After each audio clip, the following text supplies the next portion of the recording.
Yeah. Should we do the news or should we do cutting the cord? News. Let's go to the news. Let's do the news! Live, people. This is live. There we go. J-Mac was right there. Thank you very much. We were going with it. Okay, so that Oh, you're right. It says toss the news. Yeah. So why don't you introduce? Maybe you should introduce the news It guy. says she tossed the news. Maybe we should talk. Chad Vader! Chad Vader! Hey guys. Chad You here. almost skipped my segment. I didn't like that. I was saving the best for next to last. But I didn't want to say anything because I thought Wade might yell at me. He's scary this week. Wait, it's quite scary. Yeah. All right, Chad. So what do you got for us this week? I got some great news. Wade, get ready to do some screaming. All right. The full trailer for the new Captain America movie is out. Trailer assemble! Oh, that's not it either. Hold on, it's coming. Come on, guys.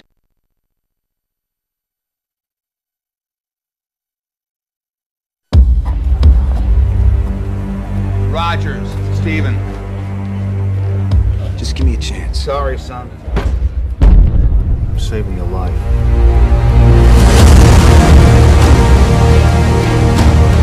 General Patton has said that wars are fought with weapons, but they are won by men. You just don't know when to give up, do you? I could do this all day. Our goal is to create the greatest army in history. I should be going with you. Look, I know you don't think I can do this. This isn't a back alley, Steve. It's war. But every army begins with one man. 5 tries in 5 different cities.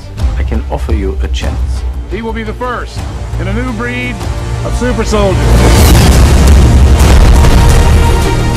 Why me? Because the weak men knows the value of strength, knows the value of power. That wasn't so bad. That was penicillin. We are going to win this war because we have the best men. Now, Mr. Stark. Nay, will personally escort Adolf Hitler to the gates of hell.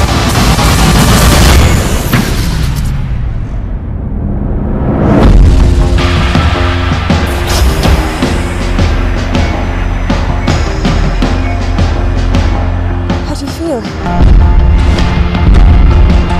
It's all right. Your task won't be simple.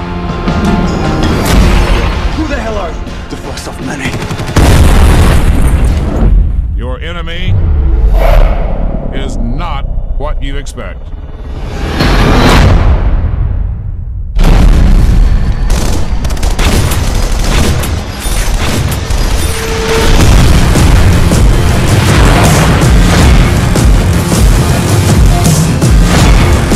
I don't know if I can do this. This is why you were chosen.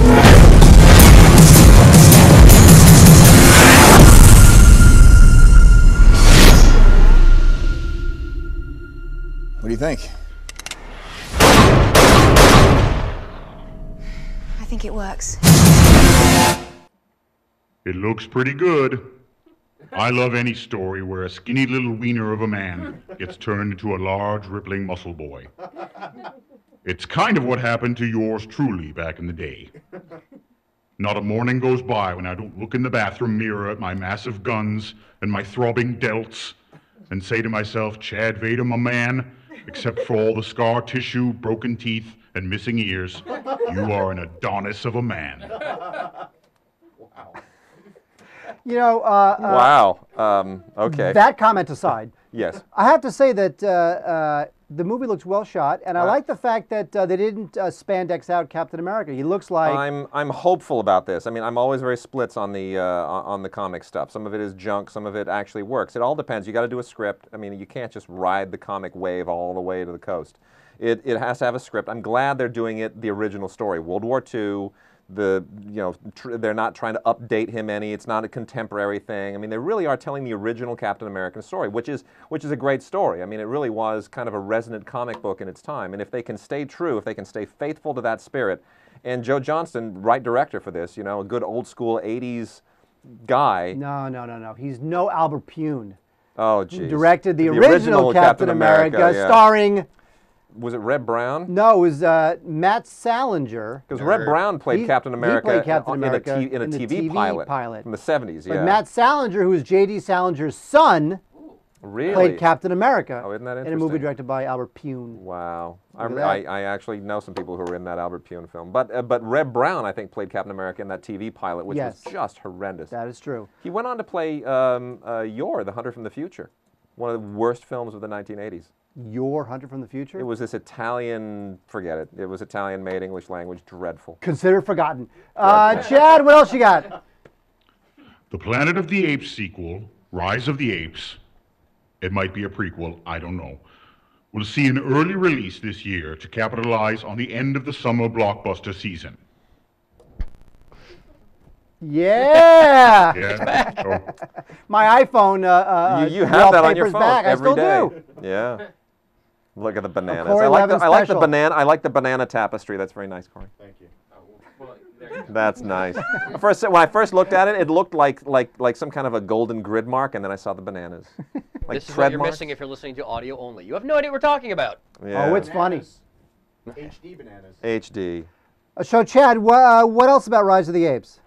well, its opening has been moved from the Thanksgiving weekend to August 5th.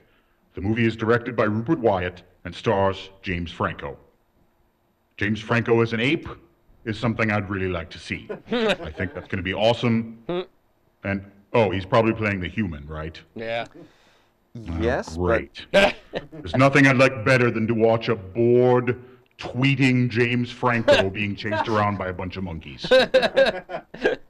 Actually, now that I say that out loud, it sounds pretty good. I can't wait. You know, Mark, we've seen James Franco act opposite an ape before. We have. Yes. James Franco directed, his first film was The Ape.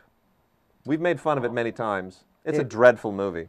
It's a movie called The Ape. It's a movie called The Ape. James Franco directed it and acts in it. He's a writer who is plagued by a figment of his imagination, which is basically a guy in an ape suit wearing a Hawaiian shirt, who throws feces at him. Of course he That does. sounds awesome. Bye. And by the way, it is just as it's not played for irony. No. It's really not even necessarily played for comedy. It's sort of played pretty straight. Yeah, it is. This guy has this existential out- writer's crisis, and there's an ape. And if you haven't seen it, I would say you have to rent it, because at some point James Franco is going to leverage his growing Hollywood power to make sure that every copy of that is stripped from shelves. Well, no. Here's what's going to happen. The movie's going to come out. Which, by the way, the fact that it's moving to August 5th, not a good sign. But No, it's a terrible what's sign. going to happen is somebody on the junket, he'll do the junket, Entertainment Tonight and E and all those shows. Yeah. Someone's going to say, you started a film called The Oh. Ape. And the thing with Franco is that he'll own it. Oh, he probably will. Franco's not the type of guy That's who's true, going to he pretend will. it doesn't exist. Yeah. Back in the day when you would interview celebrities, they would, before the internet, Yeah. before anything, they could just tell you, I didn't do that. And there's really no way to prove them wrong. No. Nowadays, you might as well just embrace it, because we're going to find out. Yeah. So I think Franco would love the fact that he was in The Ape. What a piece of crap. Okay, The Ape or Sucker Punch, which is better? Go. Oh, The Ape by far. Okay, fine. All right, so Chad, there's Rise of the Apes. What else you got? The FDA is pressuring theater chains to disclose the ingredients of their movie popcorn, and movie theaters don't want to do it. The National Association of Theater Owners have been lobbying the FDA to exempt theaters from the nutritional labeling requirement, probably because their popcorn contains horrible, horrible things. A test in 2009 conducted by the Center for Science and the Public Interest found that a large tub of movie popcorn contained as much as 1,460 calories, as much as nearly 3 McDonald's Big Macs. And that's why I, Chad Vader, don't eat popcorn when I go to the movies. That and the kernels get stuck in my grill, and at the end of the movie my face looks like a Mack truck that's just been on a cross-country drive. Well, look, here's the situation. If the movie-going public finds out how fattening and caloric and artery busting a tub of popcorn is, they'll sell less popcorn, and then the theaters will be even more in dire straits than they're already in. I mean, this gets into all kinds of political and legal things as well. But I went to Chipotle the other day, and all the calories are listed. Look, if I'm going for a burrito, I know it's not going to be like slimming. You know what I mean? No, but popcorn is corn. Oh, How can they turn corn look. into a heart attack? It's just corn. Look, look. Just about everyone at some point has either worked at a movie theater, or they've known someone who worked at a movie theater, or they've been around a movie theater. Yeah, look at this. I got fired from a movie theater. Look at this. Wow. Everyone in the room. Everyone in the room except for Rotman has worked at a movie theater. Okay, so... I worked at a grocery store. Okay, look, when you work at a movie theater, you pour the oil in the popper, and you see what the butter flavoring is. But it used to be butter years ago. Before my day. I mean, butter During flavoring... the kinetoscope days, sure. What is it? Thank you. But, I mean, am I that old? No. Look, come on, it's fattening. Everyone knows it's fattening. It's like, it's no, but there's fried. fattening, and there's, oh my God, it's on paper. I can read it fattening. And then the guy goes, and the girlfriend, the wife says, you don't need that. You're just gonna get fat and get a heart attack. Anybody who goes to a movie theater and gets Mark dates. Anyone who goes to a movie theater and gets himself, I date harpies. If you think buttered popcorn is like part of a good, nutritious vegan meal, you're crazy to begin with. It is Honestly. vegan. It's made out of, it's moderately made out of corn. It's made out of corn. You know what? There are small rodents in there somewhere. You know it. I know it. No. We all know it. There's rodent droppings. That's a whole different situation. Different story. So wait, we're having now. Chad is not falling asleep on a rant. It's unbelievable. Chad always falls asleep. I'm very interested. You had me at rodent droppings. I love this. I love to drop rodent droppings in every show we do. Whoa! I really do. TMI, Mark. TMI. All right, Chad. Is that it for Chad this week? That's it for me, buddies. I'm going back to my hole. Thanks, Chad. Go back to your hole. Chad Vader, everybody. He's going back to his hole.